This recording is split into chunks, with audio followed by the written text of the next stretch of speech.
في ناس فيديوهات الناس بتقبض عليها وبتنزل على صفحة وزارة الداخلية تقريبا لسه ما وصلتلهمش الأخبار دي غالبا يعني. فأنا ماشية من شوية يعني خلاص، يعني هو دلوقتي موضوع التحرش ده المفروض إن هو بطل، لأن خلاص دلوقتي اللي بيتحرش بواحدة بيحصل فيه مشكلة، بيحصل له كارثة. فخلاص احنا ماشيين بنقول ده لينا حيطة، مش عايزين مشاكل، مش عايزين حوارات. واللي وصلت بيا الحال ان انا لا يعمل معايا مشكله اقول له شكرا يا سيدي لحد بقى ما يقوم لامسني كده بس، فهو ما سماش على نفسه.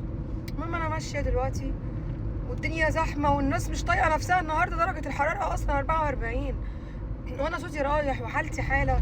احنا مش طايقين نفسنا، الشعب مش طايق نفسه، والناس مدعكه بيقتلوا في بعض، بيدبحوا في بعض في الشارع، عربيات واقفه والمرور واقف والدنيا والدين، وفي واحد واقع على الرصيف مغمى عليه عامل حادثه بقى ولا لا حر فرهده. المهم ودي عربيه واقفه جنبي، عربيه يعني قديمه جدا جدا جدا، وراكب فيها 4 تقريبا، دول العمال والراجل بينقلهم يا عيني بعد ما خلص الوظيفه بتاعتهم، يعني بينقلهم من المنطقه اللي هم جايين منها.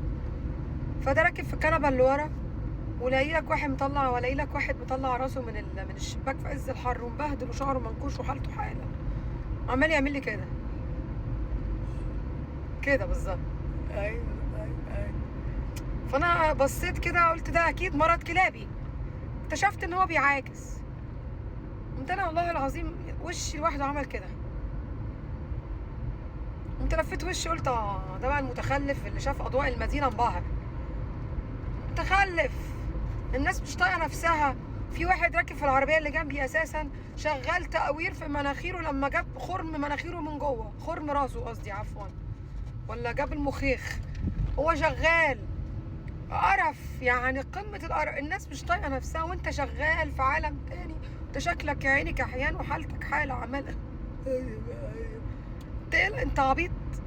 يعني هل مامتك عندها علم ان انت عبيط؟